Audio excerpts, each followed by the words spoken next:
comme toi et qui ont été des lanceurs d'alerte extraordinaires. Ils ont fait largement leur part du boulot. Les citoyens aussi ont fait largement leur part du boulot. Ils n'arrêtent pas de se mobiliser pour changer leurs pratiques. Les citoyens essaient tant bien que mal, en tout cas ceux qui en sont convaincus, de changer ce qu'ils peuvent à leur niveau, et ça ne suffit pas. Alors comme ça ne suffit pas, ils se mobilisent. Les marches contre le climat n'ont jamais été aussi nombreuses, aussi importantes, et partout dans le monde. Et puis comme ça ne suffit pas, ils s'énervent un peu. Alors les jeunes se sont engagés, et puis ils se sont mis à faire grève. Et puis comme ça ne suffit pas, partout dans le monde, des associations, des citoyens commencent à s'énerver et à dire maintenant on va aller en justice. Ça s'est fait dans d'autres parties du monde, aux Pays-Bas, où effectivement la justice a ordonné à l'État de baisser l'émission de ces gaz à effet de serre. En Colombie, c'est 25 jeunes qui ont fait reconnaître par la Cour suprême la nécessité d'arrêter la déforestation. Et en France, très récemment, la Fondation Nicolas Hulot, Greenpeace, Notre Affaire à tous et Oxfam France ont déposé un recours en justice pour non-respect des engagements et pour atteinte à nos droits en matière de protection du climat. Donc il y a les citoyens, il y a les scientifiques, il y a les associations. On attend encore un peu les intellectuels, peut-être qu'ils vont s'y mettre, mais surtout les politiques. Qu'est-ce qu'ils font ceux qui nous gouvernent, oui, comme je dis, se sont repas en vert. On peut constater que toutes les dont de plus en plus dans le papier vert.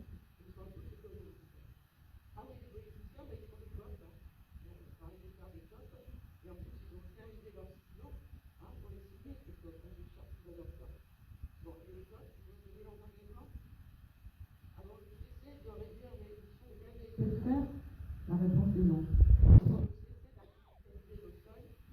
La réponse est non. Avons-nous cessé et enrayé l'érosion de la biodiversité? La réponse est non. Vous les connaissez, ces mots. Ce sont ceux que Nicolas a prononcés, a prononcé quand il a démissionné sous fonction de ministre. Il y a longtemps qu'il se bat aussi, Nicolas Hulot, et il avait signé des chartes lui aussi, à tous les présidents qui s'étaient présentés. Ils avaient tous signé, ils avaient foutu toute leur charte à la poubelle. Alors, devant l'urgence climatique, Nicolas Hulot a dit que la politique, il faut faire quelque chose. Et donc, il a rencontré Macron, il a voulu y croire, il s'est engagé en politique. Pourquoi il a voulu y croire? Parce que Macron avait promis un monde nouveau, une révolution, il avait même écrit un livre, La Révolution. Et donc, il s'est engagé. On a vu le résultat, il a démissionné. Macron se refuse toujours d'accorder avec les États. Macron qui continue à supprimer les lignes de chemin de fer dont nous avons besoin pour ne pas nous déplacer en polluant. Macron qui continue à signer des accords avec le Canada et le Japon pour autoriser l'exploitation, déplacer encore en Europe pour autoriser à nouveau le plomb dans les plastiques. Macron qui privatise des barrages hydroélectriques qui sont pourtant une des forces essentielles de production d'énergie renouvelable. Macron qui refuse d'investir fortement dans les énergies renouvelables, qui sont faites dans le nucléaire, bien sûr, mais qui surtout ne veut pas s'investir sous prétexte de cette sacro-sainte austérité prônée par l'Europe et les 3% qu'il ne faudrait pas dépasser. Et si on n'investit pas, on crève. Mais alors pourquoi ces gouvernements partout dans le monde, pourquoi Macron n'a pas fait ça? Tout simplement parce que l'écologie et la justice sociale ne sont pas solubles dans le capitalisme, et comme l'une et l'autre ne se mélangent pas. C'est même complètement contraire.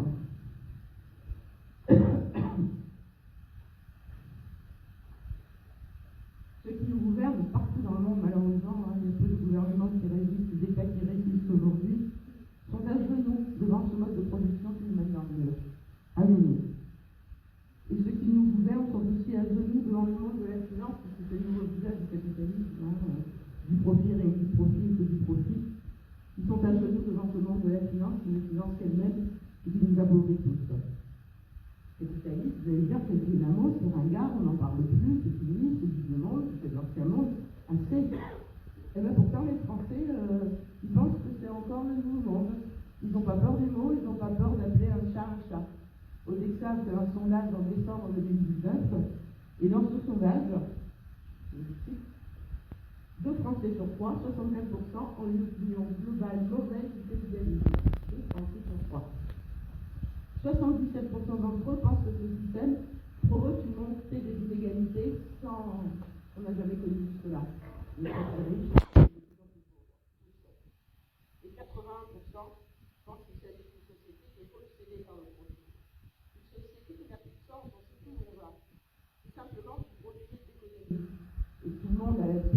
des Verts, tous ces chaînes, tous ces experts, qu'on ne peut pas faire autrement et que l'économie, c'est très important.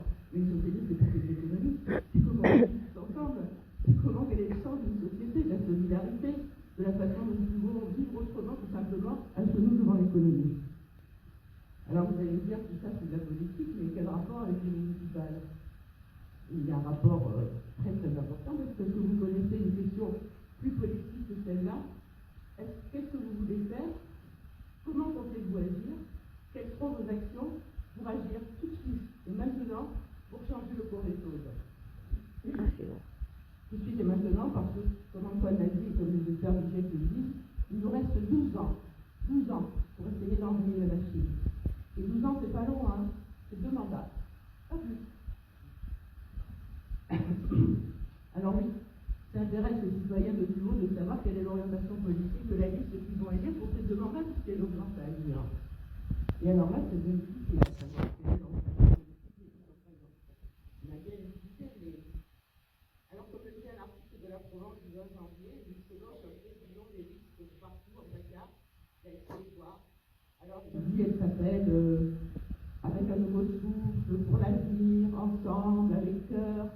Il a même rigolé en disant qu'on pourrait faire une liste qui s'appellerait Un nouveau souffle, ensemble, avec cœur, pour l'avenir. Ah oui, mais l'avenir de quoi?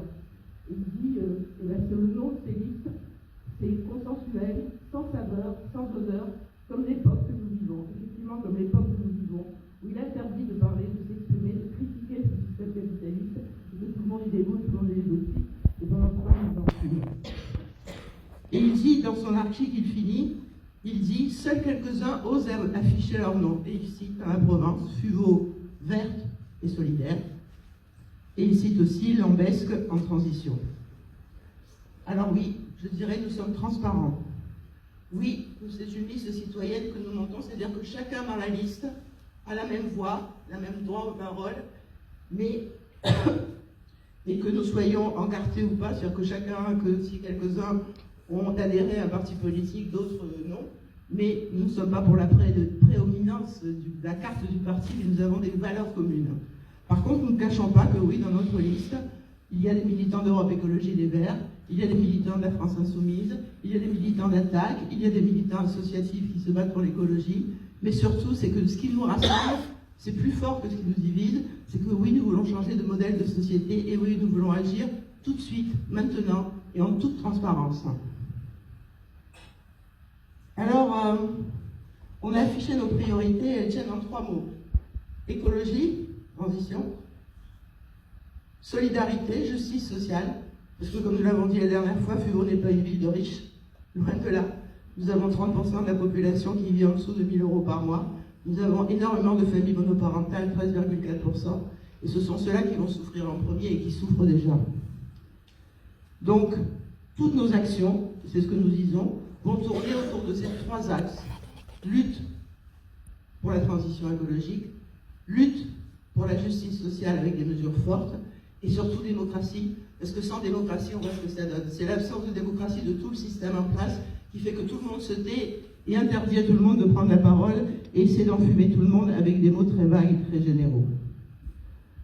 Alors, s'il faut investir et s'il faut créer de nouveaux services publics pour garantir cette transition énergétique, oui, nous le ferons, massivement. Oui, si nous voulons créer des repas bio pour nos enfants, eh bien nous investirons parce que ça nous permettra demain d'avoir une alimentation saine et ce sera dit dans les interventions suivantes. Si nous voulons arrêter ce qui tue Fuveau en termes de pollution et que sont ces transports de voitures incessants, puisque c'est une ville de toute voiture, il faut créer des services publics qui nous permettent de nous déplacer à l'intérieur de Fuveau, d'arrêter ces files interminables de voitures devant les écoles le matin et le soir, d'arrêter de faire des parkings partout pour cette satanée voiture. Oui, nous prendrons des mesures, c'est ce que diront mes camarades. Oui, nous nous battrons au sein de la métropole, parce que c'est vrai qu'on peut agir localement, mais que la vraie bataille, elle se gagnera au niveau de la métropole avant les prochaines présidentielles, c'est déjà une étape importante. Oui, nous nous battrons avec toutes les communes qui ont les mêmes orientations politiques que nous. Oui, nous nous battrons pour que le train, qui est possible de réouvrir tout de suite parce que les lignes existent, se fasse au niveau de la métropole. Et nous avons déjà pris des contacts avec des listes qui ont les mêmes orientations que nous sur le plan départemental, et nous ferons des initiatives pendant la campagne pour montrer ce que nous voulons et qu'il faut se battre pour. Et oui, parce que les conseillers municipaux, ce sont aussi ceux qui vont élire les sénateurs, il ne faut pas l'oublier. Oui, nous ne voterons jamais, nous engageons dans notre liste, à ce que nos candidats, et qui seront peut-être demain des élus, ne votent ni pour la droite, ni pour la République en marche, ni bien sûr pour l'extrême droite, parce que nous voulons un monde nouveau et un monde différent. On pourrait poser la question aux autres listes pour savoir qui ils sont. C'est au niveau local que les citoyens innovent. C'est bien les associations qui ont créé des AMAP, des associations de maintien pour l'agriculture paysanne. C'est bien les associations qui créent des FUVLAB, des ressourceries, pour ne plus jeter, pour ne plus gaspiller, pour réparer plutôt que de jeter à la poubelle. C'est les associations locales qui ont créé les monnaies locales. Mais les municipalités, elles ont une responsabilité politique encore plus importante, bien sûr, pour soutenir ces actions locales, bien sûr d'en imaginer de nouvelles, mais c'est elles qui ont les leviers pour créer des services publics, pour aller plus vite et plus fort. C'est elles qui ont la maîtrise du budget, c'est elles qui peuvent changer effectivement dans les 2 mandats à venir ce qu'il faut absolument changer sur Fuveau, les transports, l'énergie et ce qu'on donne à manger et ce qu'on cultive. Alors oui, nous créerons ces services publics nouveaux, innovants, nous essaierons de protéger ce qui existe déjà et ce sera notre action pendant tout le mandat si on gagne. Oui, nous voulons une autonomie alimentaire et énergétique pour Fuveau.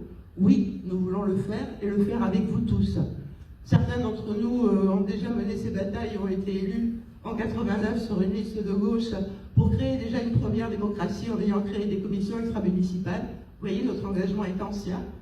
D'autres ont continué ce combat en 2014 sur la liste Montfuveau, puisque nous en étions, et nous en avons fait même le principal de ce qui était le corps social de la campagne de Montfuveau. On n'a pas voulu, nous a mis à la porte, peu importe, nous continuons, nous sommes toujours là, et nous nous battrons, et nous ouvrirons grand les portes de la mairie si on est élu.